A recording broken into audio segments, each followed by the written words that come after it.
요한복음 1장서부터 12장까지는 예수님이 그 불특정 다수, 그러니까 예수님의 제자들 포함해서 그 예수님을 따르는 많은 수많은 무리들을 향해서 예수님께서 말씀하신 것인데요.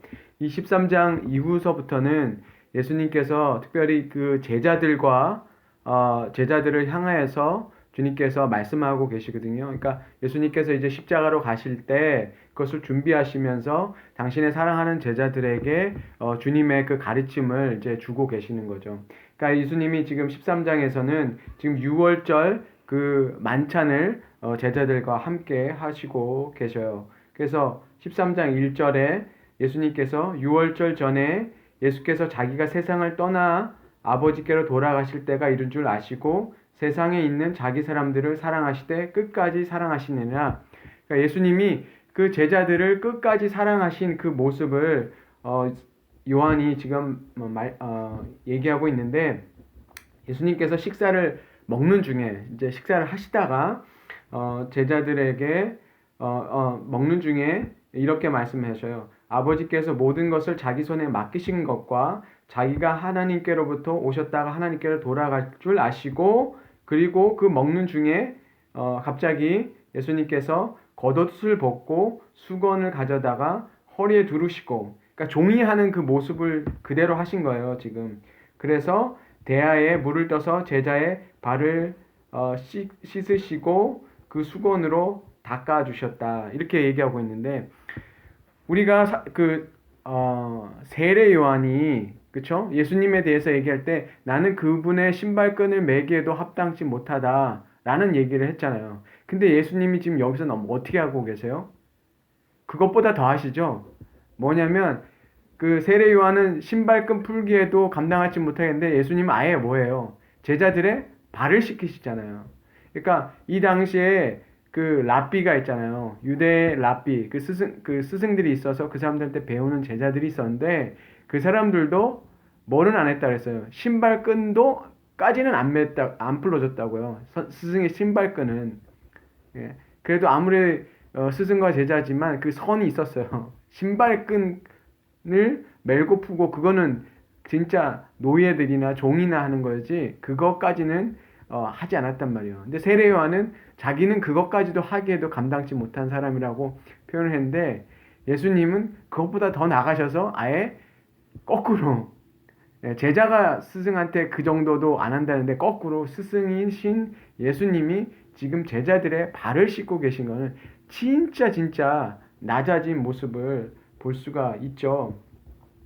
그래서 그렇게 하니까 베드로가 뭐라고 그러냐면, 베드로가 이거 어떻게 그렇게 하십니까? 그래서 사양을 하려고 하는데 예수님께서 내가 하는 것을 지금 알지 못하지만 너가 나중에는 깨달을 거야. 그랬더니 베드로가, 이게 내용이 지금도 뭔 소리인지도 모르는데 뭐라고 그러냐면 내 발뿐만 아니라 머리도 씻어 주십시오 이렇게 얘기하잖아요. 그러니까 베드로는 지금 이게 지금 무엇을 위해서 예수님이 하고 계신지 잘 몰라요. 근데 예수님이 뭐라고 말씀하셨냐면, 이 씻는 것이 그냥 이것을 씻어주고 뭐 이렇게 그런 그 내용이 아니라, 예수님께서 뭐냐면 이 씻는다는 것은 바로 예수님과 제자들과의 그 관계에서 아주 중요하다는 거죠. 그게 뭐냐면 바로 이 씻는다는 것은 죄로 용서받았다는 거예요. 그래서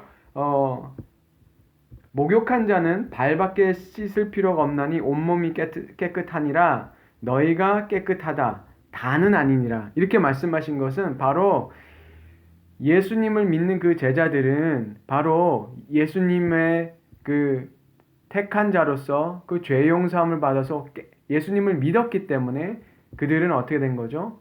그 용서함을 받는 자들이고, 예수님을 팔자 가롯 유다 같은 경우에는 그렇지 않기 때문에 예수님께서 다는 아니다라고 말씀하신 거죠. 그러니까 지금 이 씻는 것을 통해서 예수님께서 말씀하시는 게 바로 누가 구원을 받았느냐, 그것을 말씀하신 거고, 그러니까 온몸이 깨끗해졌다는 사람들은 예수님으로 인해서 죄 용서 받은 하나님의 자녀가 됐다라는 것이고, 이 발을 씻는다는 것은 바로 어떤 거냐면 그 작은 죄, 그쵸?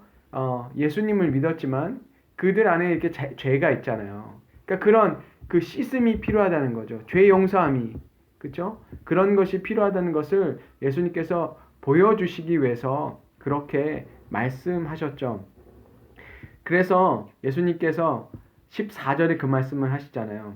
내가 주와 또는 선생이 되어 너희 발을 씻었으니 너희도 서로 발을 씻어주는 것이 옳으니라. 이렇게 말씀하셨잖아요.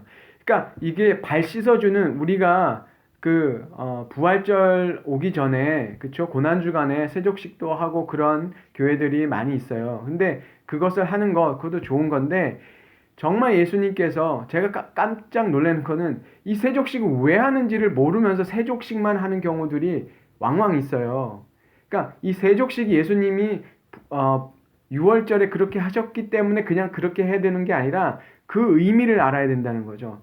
이 의미가 뭐냐면 죄 용서함에 관한 것이고, 그렇죠? 우리가 큰 죄, 그렇죠? 하나님의 자녀가 아니었을 때 우리가 하나님을 대적한 그 죄로부터 용서받는 것은 예수님의 제자가 되는 거, 예수님을 따르면서 그 죄는 용서되었지만 그 이후에 예수님을 따르면서 우리가 저지르는 죄가 있잖아요. 서로를 향해서 죄 짓고 그렇죠? 그런 부분들을 예수님께서 발을 씻는 모양으로 보여주신 거예요. 너희들이 서로 어떻게 하라는 거예요? 죄 용서해 주라는 거죠. 그래서 서로의 발을 씻어주라 라고 얘기하는 것은 바로 그 의미인 거죠. 너희에게 행한 것 같이 너희도 행하게 하려 함이라. 그래서 예수님이 부활하신 다음에 제자들이 서로의 발을 씻어줬다 뭐 그런 의식을 했다는 얘기는 별로 없어요. 성경에. 왜냐하면 그 발 씻는 행위가 중요한 게 아니라 이 제자들이 예수님이 죽으시고 부활하신 다음에 그 의미를 깨달았다는 거죠. 뭐예요, 이거는? 서로를 용서해주는, 그죠? 그 발 씻음이 필요한다는 거잖아요. 잘 생각해 보세요. 우리가 죄 용서를 받았기 때문에 죄 용서하는 게 마땅한 거예요, 사실은. 그쵸? 우리가, 그쵸? 하나님께 우리가 엄청나게 큰 죄를 용서받아서 당연히 우리에게 죄진 자를 용서해 주는 건 당연한데, 근데 그 모양을 잘 보세요. 저도 이 말씀을 다시 묵상하면서 깨달은 게 있는데, 그쵸? 우리가 하나님께 죄 용서받은 것은 그거는 우리가 갚을 수 없는 너무 큰 은혜라서, 그쵸? 우리가 그것을 갚을 방법이 없어요. 그러니까 우리 이웃, 우리 곁에 있는 사람들을 용서하는 것은 당연한데 그게 잘 안 된단 말이에요. 그 모양이 마치 이런 거일 수 있어요. 예수님이 제자들의 발을 씻는 것처럼 발 씻는 게 얼마나 그쵸? 힘든 거예요. 예? 남의 발을 씻어주는 게 그거 오히려 우리는 만약에 뭐 왕이 어떤 죄를 지어서 뭐 이렇게 폼나게 내가 왕으로 그쵸? 아니면 대통령으로 사면하는 거는 모양이 좋잖아요. 자기들한테 죄를 지은 건 아니니까. 그냥 위에 있는 사람이 아래 있는 사람한테 뭔가 이렇게 뭐 정을 베푸는 것처럼 그쵸? 그렇게 하는 거 그런 것을 얘기하는 게 아니라 우리가 서로를 향해서 죄 용서하는 거는 바로 오히려 죄 용서해 주는 사람이 어떤 모양이 돼요? 바로 예수님의 모양이 그렇게 된다고요. 더 어떻게 하는 겁니까? 더 겸손해져야 되고 사실은 더 낮아져서 그 사람을 용서하는 거 깨닫지 못해도 그 사람을 용서하는 것은 바로 발 씻는 모양 그런 모양이 된다는 거예요. 그렇죠? 그러니까 죄 용서하기 힘들죠. 다른 한편으로 우리에게 죄 용서하는 게 다른 사람의 죄를 용서하는 게 발 씻는 거랑 똑같다는 거잖아요. 오히려 우리가 더 그 사람들보다 어떻게 해요? 허리를 굽혀서 냄새나는 그 발을 씻어주는 것처럼 우리가 더 불편해지는 그런 일이 바로 죄 용서를 해주는 그런 모양이라는 걸 알 수 있어요.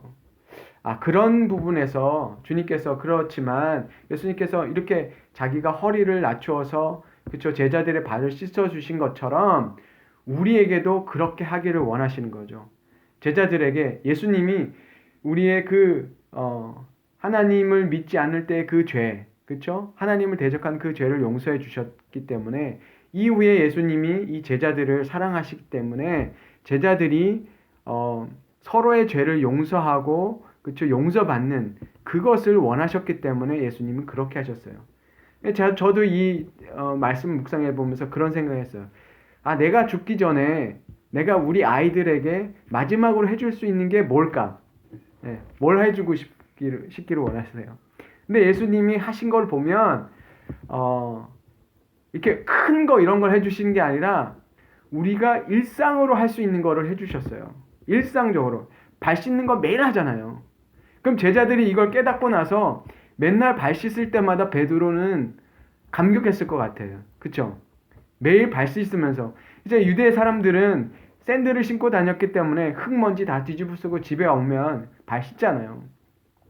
저는 이 말씀 보면서 사도 베드로가 매일, 그쵸? 발 씻을 때마다 예수님 생각했을 것 같아. 예수님이 발 씻어 주시는 거 생각하면서, 모르겠어요. 성경에는 울었다라는 표현이 없는데 아마 베드로는 아마 발 씻으면서 매 순간 발 씻을 때마다 예수님 생각하시고 그다음에 예수님 그 말씀하신 게 생각났을 것 같아요. 어떤 분이 그러더라고요. 자기가 남편하고 이렇게 사이가 안 좋아서 이렇게 별거를 했는데 그때 제일 남편 보고 싶은 게 뭐냐면 남편이 자기 손톱을 깎아줬대요. 매번. 그래서 자기는 손톱 깎을 때마다 엉엉 울었대. 남편 생각이 나서. 그러니까 예수님은 이 매일 하는 이 발 씻는 것을 통해서 제자들이 그걸 기억하기를 원했던 거예요. 용서해주고 용서받고 그 일들을 계속해서 하라는 거예요. 우리가 목욕은 됐다는 거죠. 이미 예수님 안에서 거듭나고 새로 난, 그쵸? 깨끗한 자이지만 우리가 매일 이렇게 발 씻음이 필요하다고요. 우리가 세상 속에서 죄 있는 곳에서 사람들을 만나고 말하고 행동하다 보면 실수하고 죄 짓는다고요. 그래서 그것을 우리가 마치 세상의 더러운 때를 씻음과 같이 우리가 서로의 죄를 용서해주고 용서받는 그 일을 예수님께서 하라는 거예요. 그렇죠? 그것을 예수님께서 지금 말씀하고 계세요. 그래서 우리가 참 작은 일, 이런 일 속에서도 오히려 주님을 찾을 수 있고 매일 반복되는 일 속에서도 정말 하나님의 은혜를 우리가 생각할 수 있었으면 좋겠어요. 그러니까 우리는 밥을 먹는 문화라서 그런 게 없지만 사실 초대교회 사람들은 어떤 걸 하냐면 빵을 쪼갤 때마다 뭘 했어요? 그거로 예수님이 죽으셔서 자기 몸을 십자가에서 찢는 것을 기억했단 말이에요. 우리가 교회에서 성찬식이라는 어떤 예식을 통해서 하잖아요. 근데 사실은 성찬식은 원래 그 의미를 찾으면 저녁에 했단 말이에요. 우리 아침에 하잖아요. 보통 아침 예배.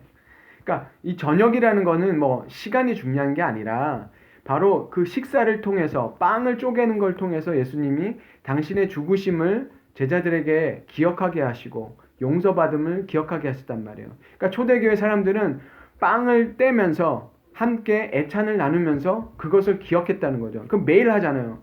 아침에도 빵 먹고 점심에도 빵 먹고 저녁에도 빵 먹으면 빵 쪼개면서 그것을 기억했다는 거예요. 그러니까 예수님이 우리에게 가르쳐 주신 거는 그 매일에 하는 것 속에서 우리가 주님을 기억하고 주님이 우리에게 말씀하시는 것을 기억하라. 그것을 우리가 알 수 있어요. 그쵸? 그러니까 예수님은 우리가 일상 속에서 주님의 은혜를 경험하기를 원했다는 거죠. 그죠?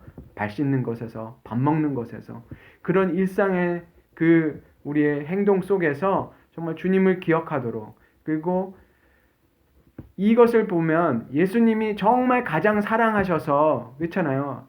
사도 요한이 예수님이 끝까지 제자들 사랑하셔서 마지막 순간에 하셨던 것을 보면 바로 이 발 씻는 거. 그게 뭘 상징한다고요? 죄 용서, 서로 용서하는 거. 그렇죠? 성경이 기록하는 가장 큰 축복은 우리가 용서받은 자가 된다는 거죠. 구약의 그 주제가 뭐예요? 어떻게 하면 죄 용서 받을까? 그래서 제사를 잘 지낼까? 그거였잖아요. 그래서 우리가 예수님으로 인해서 완전히 용서를 받고 죄 용서 받았고 하나님의 자녀가 되고 이제 우리가 남은 삶 동안 우리의 삶 속에서 서로를 용서하고 용서해주는 그 일을 한다는 말이에요. 그러니까 가장 큰 축복은 우리가 죄 용서 받은 것이고 그리고 우리가 다른 사람에게 해줄 수 있는 가장 큰 축복 그게 뭐겠어요? 용서해 주는 거예요. 그렇죠? 용서해 주는 게 당연한 것보다는 제가 오늘 이 말씀 보면서 쉬운 게 아니구나. 생각 들었어요. 아, 쉬운 게 아니구나. 이유는 왜냐하면 내가 낮아져서, 내가 허리를 굽히고, 그쵸? 내가 낮아져서 딴 사람의 그것을 씻어줘야 되는 거니까. 그만큼 용서받는 자보다 용서해주는 자가 어때야 되는 거예요? 더 어려운 일일 수 있어요. 그렇지만 그것을 가능하게 하는 것은 바로 예수님이 우리의 죄를 용서해 주셨다는 그 은혜를 깨달을 때 우리가 뭐 한다고요? 예수님의 길을 간다고 그랬잖아요. 예수님의 발자취를 따라간다고 그랬잖아요. 그게 뭘로 나오는 겁니까? 다른 사람들의 발을 씻어주는, 그쵸? 용서해주는 그 삶으로 간다는 거예요. 그쵸? 그게 바로 예수님이 우리에게 원하시는 거였고, 그것이 마지막으로 제자들에게 줄 수 있는 그 축복이었단 말이에요. 너희가 일상을 살아가면서 그리고 예수님이 제일 기뻐하는 거 뭐겠어요? 죄 용서해 주는 거, 용서하는 거. 그게 바로 주님께서 우리에게 원하시는 그런 것임을 우리가 알 수 있어요. 정말 우리가 겸손해서 이런 일들을 할 수 있는 사람들이 되었으면 좋겠어요. 3절에 보면 예수님이, 그쵸? 당신께서 하나님께서 모든 그 권세를 자기한테 주신 걸 아시고, 그리고 어떻게 했어요? 그리고 하나님께로 돌아갈 걸 아셨다고 그 말씀하시고 나서 섬겨주시잖아요. 발을 씻어주시잖아요. 이게 바로 예수님께서 모든 것을 가지셨고, 그렇죠? 하나님의 아들이셨지만 겸손하게 낮아질 수 있었던 것은 바로 그것이죠. 그러니까 우리도 그렇게 할 수 있는 것은 우리가 하나님의 자녀이기 때문에, 그리고 주님이 우리와 함께 하시기 때문에, 그리고 우리도 마찬가지예요. 우리가 이 땅의 삶이 끝이 아니라 바로 아버지께로 돌아가는, 그렇죠? 예수님의 운명이 우리의 운명이랑 똑같단 말이에요. 그러니까 우리는 지금 예수님이 모든 권세를 가지시고 부활하셔서 우리와 함께 하시고, 또 우리도 하나님께로 돌아가는 사람들이니까 우리도 어떻게 할 수 있다는 거예요. 예수님처럼 겸손히 다른 사람들을 섬겨줄 수 있고 다른 사람들의 죄를 용서해 줄 수 있는 그 자리로 갈 수 있는 힘은 바로 우리에게 예수님처럼, 그렇죠? 우리가 모든 권세를 가지신 예수님이 우리에게 늘 있어서 우리가 기도할 때 주님께서 그 권세와 능력을 주시고, 또 우리의 돌아갈 자리가 바로 하나님께 있다라는 것이 있을 때 그 모든 것이 다 채워진 거잖아요. 사실은 영적으로 그것이 모든 것이 채워졌기 때문에 바로 예수님은 뭐 할 수 있는 거예요? 섬길 수 있잖아요. 우리가 은혜가 없어가지고 은혜가 깔딱깔딱해서 우리도 은혜가 없어서 막 그렇게 하면 이렇게 할 수 있겠어요? 예수님 그 충만한 것을 가지고 계시고 뭔가 풍성한 하나님의 아버지의 사랑과 은혜를 가지고 있었기 때문에 그 사랑으로 섬길 수 있었던 것처럼 우리도 그것을 이미 주셨는데 문제는 우리예요. 우리가 깨닫지 못하기 때문에 문제인 거죠. 그렇지만 우리가 예수님이 부활하시면서 내가 하늘과 땅에 있는 모든 권세를 너희에게 주었으니 라는 그 말씀 속에는 그 권세가 늘 너희에게도 있고 너희가 기도할 때 그 권세를 너희에게 줄 것이고 능력을 주시겠다 말씀하신 것이기 때문에, 그리고 우리의 돌아갈 자리가 하나님 아버지께로 갈 것을 분명한, 그렇죠? 우리의 운명의 종착지를 알기 때문에 우리는 어떻게 할 수 있어요? 우리가 그렇게 용서하지 못할 때 이 기도를 하면서 주님, 내가 그렇게 주님의 발자취를 따라갈 수 있도록 나를 도와주세요 하고 발을 씻는 자로, 그렇죠? 겸손한 자로, 그리고 용서해주는 사람으로 갈 수 있다라는 그 힘이 바로 거기에서 나오는 것을 우리가 알면서 우리가 그런 삶을 살아가기 원해요. 그래서 오늘 20절에도 예수님이, 그쵸, 12장 마지막에 했었던 말씀이랑 똑같은 얘기를 하잖아요. 예? 내가 보낸 자를 영접하는 것은 나를 영접하는 것이고 나를 영접하는 자는 나를 보내신 이를 영접하는 것이라. 또 이 말씀 하시잖아요. 바로 예수님의 말씀을 받아들인 것이 하나님을 받아들이는 거고, 그쵸? 하나님의 말씀을 받아들이는 거고, 하나님이 하나님을 영접하는 거라고 말씀하신 그 말씀이 똑같이 여기 있는 것을 봐요. 그러니까 제자들에게 이것으로 정말 모든 지금까지의 예수님의 가르침을 딱 정리를 해주신 것 같아요. 우리가 이것을 기억하면서 발 씻어지는 그 일상의 삶으로 우리가 우리가 일상 속에서 용서해 주는 그런 사람이 되기를 주님의 이름으로 축원합니다.